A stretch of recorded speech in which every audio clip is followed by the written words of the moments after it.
दुर्भाग्य से जो पिछले दिनों में सुप्रीम कोर्ट के हस्तक्षेप के बाद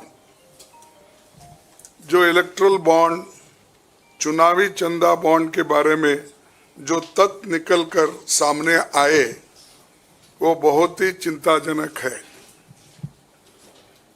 शर्मनाक भी है, क्योंकि इससे हमारे देश के छवि को ठेस पहुंची है।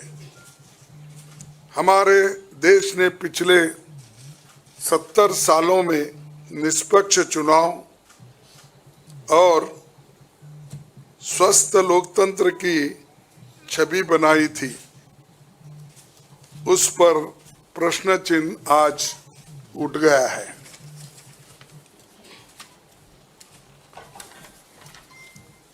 सुप्रीम कोर्ट ने जिस चुनावी चंदा बॉन्ड को इलीगल और अनकॉन्स्टिट्यूशनल कहा, उस स्कीम के तहत मौजूदा सत्ताधारी दल ने हजारों करोड़ रुपए से ज्यादा अपने अकाउंट में भर लिया है और दूसरी तरफ साजिशन मुख्य विपक्षी दल का बैंक अकाउंट फ्रीज कर दिया गया है ताकि हम पैसों के अभाव में बराबरी से चुनाव ना लड़े और ना लड़ पाए।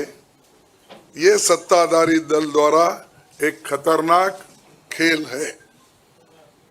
इसके दूरगामी प्रभाव होंगे, क्योंकि अगर डेमोक्रेसी को इस देश में बचाना है तो लेवल प्लेइंग ग्राउंड होना चाहिए। ऐसा भी नहीं होना चंद देशों में चुनाव हो रहे हैं, 99% वोट एक ही आदमी ले रहा है। ऐसा आपको तो मालूम हो गया रिसेंटली किन किन देशों में ऐसा हुआ है। तो ये सत्ताधारी दल द्वारा एक खतरनाक खेल खेला गया है। इसके दूरगामी प्रभाव होंगे, पर यह स्पष्ट है कि इस तरीके से किसी राजनीतिक दल को असहाय बनाकर चुनाव लड़ने में बाधा उत्पन्न कर और फ्री एंड फेयर इलेक्शन कभी नहीं कहा जा सकता। देश की जनता, एक आम नागरिक एक देख सकता है कि बीजेपी ने चुनावी चंदा बॉन्ड से 56% पैसे हासिल किए हैं, वहीं कांग्रेस को 11% ही मिले हैं। और ये वो पैसे जो बॉन्ड से बीजेपी ने लिए हैं, इसके अलावा जो कैश में इनके पास आता होगा तो कोई अकाउंट ही नहीं है। आप इनके खर्चे देखिए, हर तरफ इनका एडवर्टाइजमेंट लगा है और एडवर्टाइजमेंट में भी मोनोपोली बना ली है। प्रिंट मीडिया हो, टीवी हो और सोशल मीडिया हो, इनका बहुत डोमिनेशन है। लेकिन इतने पैसे एक पार्टी जमा कर सकती है, हिंदुस्तान के 70 साल के डेमोक्रेटिक व्यवस्था में ऐसा कोई नहीं किया। ये पहली बार ये सरकार अनेक ढंग से पैसे आज उठा रही है और इनके 5 स्टार ऑफिसेस से बड़े बड़े हर जगह आप देखिए, और 4-4, 5-5 फ्लाइट एक मीटिंग को जाते हैं और उनके पीछे और 2-4 जाते हैं। एक मीटिंग का इतना खर्च होता है तो शायद ही कोई पार्टी, अपोजिशन पार्टी उसका 10% भी नहीं कह सकती मुकाबला। मैं कहना नहीं चाहता कि बीजेपी ने किस तरीके से कंपनियों से पैसे लिए, क्योंकि सुप्रीम कोर्ट तथ्यों की जांच कर रही है। हमें उम्मीद है कि सच्चाई बहुत जल्द हम सब के सामने आएगी। और अंत में मैं देश के संवैधानिक संस्थाओं से अपील करता हूं कि अगर वो फ्री एंड फेयर इलेक्शन चाहते हैं तो हमारी पार्टी को बगैर किसी रोक टोक से बैंक अकाउंट्स का इस्तेमाल करने दे,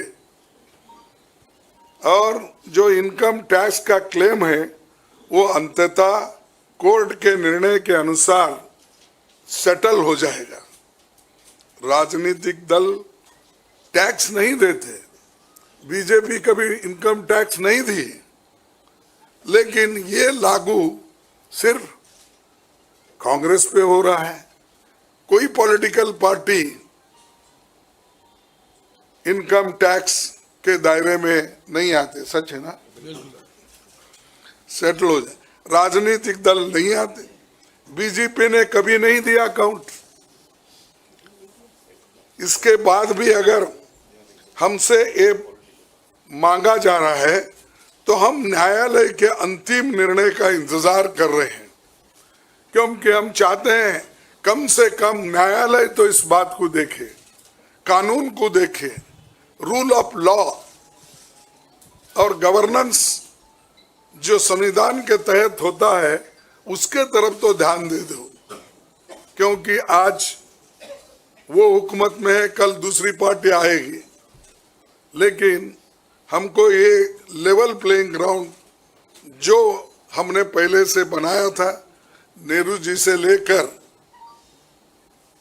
हम 89 और बाकी के लोग भी, जब इवन वाजपेयी थे उस वक्त भी ऐसा नहीं था। लेकिन यहाँ ये 18वीं लोकसभा का चुनाव जो हो रहा है, इसमें हम सब देख रहे हैं, ये कुचल रहे हैं, सप्रेस कर रहे हैं, और हमको चुनाव लड़ने के स्थिति में वो नहीं छोड़ना चाहते हैं, और पैसे को तंग तबाह करके वो एक तरफा इलेक्शन कर लेना चाहते हैं। लेकिन लोग भी होशियार है, इसको जानते हैं, और लेवल प्लेइंग फील्ड बने रहने के लिए ये उनके जो बाधक है, और जो हमारे अकाउंट्स फ्रीज किए हैं वो तत्काल उसका रिलीज होना चाहिए। और हमको चुनाव में डेमोक्रेसी और संविधान को बचाने के लिए लेवल प्लेइंग ग्राउंड होना चाहिए।